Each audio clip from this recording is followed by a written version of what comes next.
హైదరాబాద్ లో జరగబోయే మనీ మంత్ర money manifestation classes కి ఇప్పుడే కాల్ చేసి రిజిస్టర్ అవ్వండి.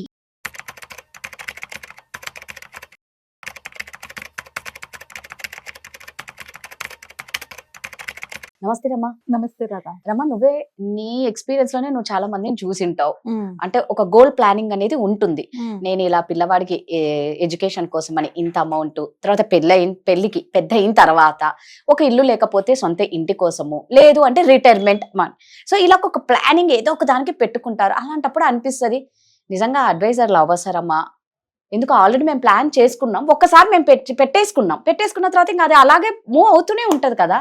అలాంటప్పుడు అడ్వైజర్ అవసరమా నీలాంటి వాళ్ళు? సో అందరు ఇదే అనుకుంటారు రాధా, నువ్వే కాదు. ఇప్పుడు ఫస్ట్ టైం నా దగ్గరకు వచ్చి గోల్ ప్లానింగ్ అంతా చేసిన తర్వాత మీకు ఇంత కావాలి, మీకు ఇంత అవసరం, దీని తర్వాత ఇది అని నేను చెప్పిన తర్వాత ఇంకా నాకు మీతో పనే ఉంది, మీరు ఆల్రెడీ నాకు అంతా చెప్పేశారు కదా అనుకుంటారు. But goal planning is a beginning of a journey. ఇది చాలా మంది రియలైజ్ అవ్వరు. అంటే నాకు ఎంత కావాలో నాకు తెలుసు, దానికోసం నేను ఎంత ఇన్వెస్ట్ చేయాలో నేను చేసేసుకున్నాను, ఇంకా నాకు మీతో పని ఏంటి, అనవసరంగా మీకు కమిషన్స్ వస్తాయి, మీకు ఇవి వస్తాయి అని అనుకుంటారు. కానీ but that is just the beginning. ఇప్పుడు ఎగ్జాంపుల్ చెప్తాను, నేను ఎక్సెల్లో రాసినట్టు ఇప్పుడు చైల్డ్ ఎడ్యుకేషన్కి ఒక 50 లక్షలు కావాలి, 10 ఏళ్ల తర్వాత కావాలి, దానికి ఇప్పుడు ఇంత ఎస్ఐపి చేసుకోండి.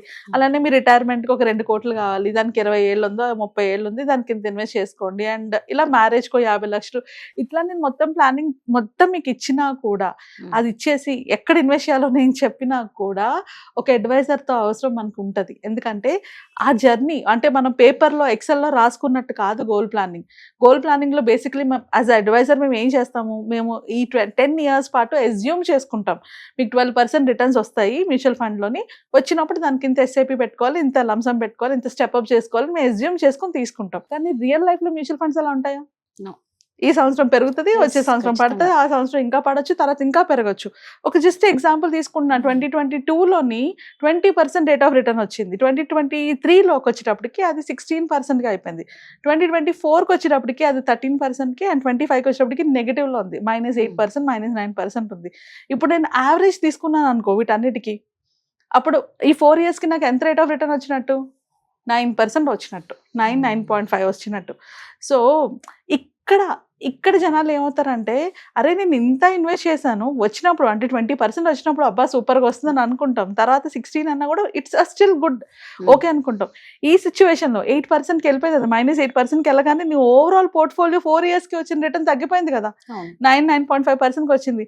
అప్పుడు వాళ్ళు వచ్చి చేంజ్ ఏంటంటే, ఫస్ట్ చేంజ్ నాకు దీనికన్నా ఎఫ్డీ బెటర్ కదా, వచ్చిన దాంట్లో మళ్ళీ ట్యాక్స్ పోగా నాకేం మిగులుతుంది, ఓన్లీ 8%, 9% ఇది కంటిన్యూ చేయాలా. ఇంకొక సంవత్సరం అది నెగిటివ్లో ఉందనుకో, 70 to 80% పీపుల్ దాన్ని విత్డ్రా చేసేస్తారు. ఎందుకు అంటే మార్కెట్లో పెరిగినప్పుడు అందరికీ అది బాగానే కనబడుతుంది, అంటే ఓకే పెరుగుతుంది, నాకు మంచి రిటర్న్స్ వచ్చాయని అనుకుంటారు. ఎప్పుడైతే మార్కెట్ పడుతుందో, ఒకటి నీ పోర్ట్ఫోలియో రెడ్ కలర్లో కనిపిస్తుంది, నీ పోర్ట్ఫోలియోలో అన్ని లాసెస్లో చూపిస్తూ ఉంటుంది, దానితో నీ చుట్టూ ఉన్న వాళ్ళు భయపెట్టే వాళ్ళు 100 మంది ఉంటారు. నాకు ఇంత లాస్ వచ్చింది, నాకు అంత లాస్ వచ్చింది, మ్యూచువల్ ఫండ్స్ అంతా లాస్, వీళ్ళు అలాగే చెప్తారు. ఇలాంటివన్నీ విని నెక్స్ట్ ఏం చేస్తారు, ఇంకొక సంవత్సరం అది నెగిటివ్లో కనిపించగానే ఫస్ట్ ఎగ్జిట్ అయిపోతారు.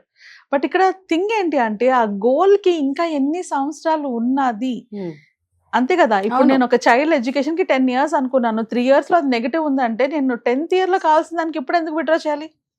ఇది ఎవరు ఆలోచించరు. ఇప్పుడు మనం బయట నా స్టాటిస్టిక్స్ చూసినా కూడా ఎక్కువ మనకి విత్డ్రా చేసేసేది డైరెక్ట్ ఫండ్స్లో పెట్టుకున్న వాళ్ళే. ఎందుకు అంటే వాళ్ళకి అక్కడ గైడెన్స్ లేదు. స్టార్టింగ్ పాయింట్ నేను ఇస్తే చాలా, నీకు ఎంత కావాలో ఎండింగ్ అమౌంట్ ఎంత కావాలో నీకు చెప్తే చాలా, రోడ్ మ్యాప్ కూడా ఉండాలి కదా. అంతే కదా, నాకు రూట్ అంటే నేను ఎక్కడికి వెళ్ళాలో నాకు తెలుసు, నేను ఎక్కడున్నా ఎలా వెళ్ళాలో తెలియదు కదా, ఎలా వెళ్ళాలో అన్నది కదా చాలా ఇంపార్టెంట్. ఇదే కదా చాలా మందికి తెలీదు. ఇప్పుడు నేను అక్కడ గైడెన్స్ ఇవ్వలేదు అనుకో, అక్కడ మీకు గైడెన్స్ వద్దనుకుంటే ఏం చేస్తారు, పడతారు, లేస్తారు, ఇటు వెళ్తారు, అటు వెళ్తారు, రాంగ్ ఇన్వెస్ట్మెంట్ చేసుకుంటారు. ఫైనల్లీ మీరు రీచ్ అవ్వాల్సిన దానికి, ఆ రీచ్ అయ్యే టైంకి అది అంత రీచ్ అవ్వకపోవచ్చు, ఇంకా తక్కువే రీచ్ అవ్వచ్చు, లేదా మొత్తం కోల్పోవచ్చు, లేదా ప్రాపర్ గా ప్లాన్ చేసుకున్నందుకు అంత పర్ఫెక్ట్ గా అయితే మీరు ఆ అమౌంట్ రీచ్ కూడా అవ్వచ్చు. కానీ ఈ జర్నీలో మీకు ఒక సపోర్ట్ కావాలి, ఒక గైడెన్స్ కావాలి, ఒక రోడ్ మ్యాప్ కావాలి. ఒకవేళ నేను ఇటు అటు అయితే ఏం చేయాలి అంతే. ఇప్పుడు నేను అక్కడ పడ్డాను, నేను లెగిచి వెళ్ళడానికి నాకు ఒక సపోర్ట్ ఉంటేనే కదా నేను వెళ్ళగలుగుతాను next. So this is where an advisor comes in. Goal planning is a first step, అంతే. బట్ అడ్వైజర్ తో journey is a life long relationship. మీ గోల్స్ అన్ని మీకు రీచ్ అయ్యే వరకు వాళ్ళు మీతో తోడు ఉండాలి. And that is where they earn the commissions. అందరికీ అనిపిస్తుంది అంటే యూట్యూబ్ లో చూపిస్తారనమాట, ఒక 1 year కి వాళ్ళకి ఇంత కమిషన్ వెళ్ళిపోతుంది, 10 years కి ఇంత వెళ్ళిపోతుంది. ఇమాజిన్ వాళ్ళు 20 ఏళ్ళకి ఎన్ని కోట్లు మీ దగ్గర నుంచి తీసుకుంటున్నారు అని. బట్ ఈ ఇన్ని ఇయర్స్ వాళ్ళు మీతో ఉండి వాళ్ళు మీకు ఇచ్చే సపోర్ట్ వల్ల మీరు ఎన్ని కోట్లు మిగుల్చుకుంటున్నారో ఆర్ ఎంత నష్టపోకుండా ఉంటున్నారు అన్నది కదా చాలా ఇంపార్టెంట్. అండ్ గోల్ ప్లానింగ్ వచ్చేటప్పటికి నెక్స్ట్ అండ్ మోస్ట్ ఇంపార్టెంట్ ఏంటంటే రీబ్యాలెన్సింగ్ చేయకపోవడం. ఇది చాలా మందికి తెలీదు. నేను పెట్టుకున్నాను, ఫర్ ఎగ్జాంపుల్ ఇప్పుడు నేను నా ఎడ్యుకేషన్ కోసం 50 లక్షల కోసం నేను పెట్టాను 10 ఏళ్ళకి. కరెక్ట్ గా 7th year లో 8th year లో రిసెషన్ వచ్చింది. నేను ఆల్మోస్ట్ 50 లక్షలు కావాలనుకున్నాను 10 years కి. నాకు అది ఒక 55-60 lakhs వెళ్ళింది. కానీ అప్పుడే రిసెషన్ వచ్చింది. రిసెషన్ వస్తే ఏమైంది, మొత్తం పడిపోయింది. ఇప్పుడు వాళ్ళకి ఏం చేయాలో తెలీదు. ఇప్పుడు నేను విత్డ్రా చేయాలా, ఉన్నదైనా కాపాడుకోవాలా లేదా, క్లారిటీ ఉండదు. వై? బికాస్ వాళ్ళకి ఎగ్జిట్ ప్లాన్ లేదు. ఆ ఎగ్జిట్ ప్లాన్ ఎలా వస్తుంది? ఎందుకంటే నువ్వు ఓన్ గా చేసుకునేటప్పుడు ఎగ్జిట్ ప్లాన్ ఎలా తెలుస్తుంది? సో దిస్ ఈజ్ వేర్ ఒక అడ్వైజర్ హెల్ప్ చేస్తారు. నేను ఒకరికి అంటే ఎక్స్ప్లెయిన్ చేయాలి, మీరే చేసుకోవాలి అంటే ఎలా చేసుకోవాలని ఎక్స్ప్లెయిన్ చేయాలంటే సింపుల్ పాయింట్స్ లో చెప్తాను. మేము ఎప్పుడు గోల్ మ్యాపింగ్ చేసేటప్పుడు ఎగ్జాంపుల్ అడుగుతున్నాను, 0 to 2 years లో మ్యూచువల్ ఫండ్స్ పెట్టమంటామా ఎప్పుడైనా? No, right? ఎందుకు? మ్యూచువల్ ఫండ్స్ రిస్క్ అంటాం. సో ఎవరికైనా గోల్ ఒక 3 goals ఉన్నాయి అనుకుందాం. ఒకటి 0 నుంచి 2 years, ఇంకొకటి 2 నుంచి 4 years, ఇంకొకటి 5+ years ఉన్న గోల్స్ ఉంటాయి. సో నాకు 0 to 2 years ఉన్నప్పుడు నేను ఎందులో పెట్టుకుంటాను? FDs లో పెట్టుకుంటాను, లేదా లిక్విడ్ ఫండ్స్ లో పెట్టుకుంటాను, లేదా డెట్ ఫండ్స్ లో పెట్టుకుంటా. 2 నుంచి 4 years ఉన్నప్పుడు అప్పుడు కొంత నేను డెట్ ఫండ్స్ లో పెట్టుకుంటాను, కొంచెం హైబ్రిడ్ ఫండ్స్ లో పెట్టుకుంటా. 5+ ఉన్నప్పుడు కొంత నేను హైబ్రిడ్ ఫండ్స్ లో పెట్టుకుంటా, కొంత ఈక్విటీలో పెట్టుకుంటా. ఇప్పుడు 2 ఏళ్ళ తర్వాత ఏం జరుగుతుంది? నా ఫస్ట్ గోల్ రీచ్ అయిపోతాను. ఇప్పుడు రెండో గోల్ కి ఇంకా ఎన్ని సంవత్సరాలు ఉంది గ్యాప్? 2 to 4 years లో 2 years అయిపోయిందంటే ఇంకెన్ని ఇయర్స్? 2 years. ఇంకో 2 years ఉంది. అంటే ఇప్పుడు నాకు 2 years ఉంది. సో నేను ఇప్పుడు నేను అది ఈక్విటీ ఫండ్ లో పెట్టుకుంటే లాస్ అవుతానా లేదా? ఖచ్చితంగా లాస్. సో ఆ 2 years టైంలో నేను మళ్ళీ దాన్ని కొంత మూవ్ చేసుకోవాలి డెట్ ఫండ్స్ లోకి.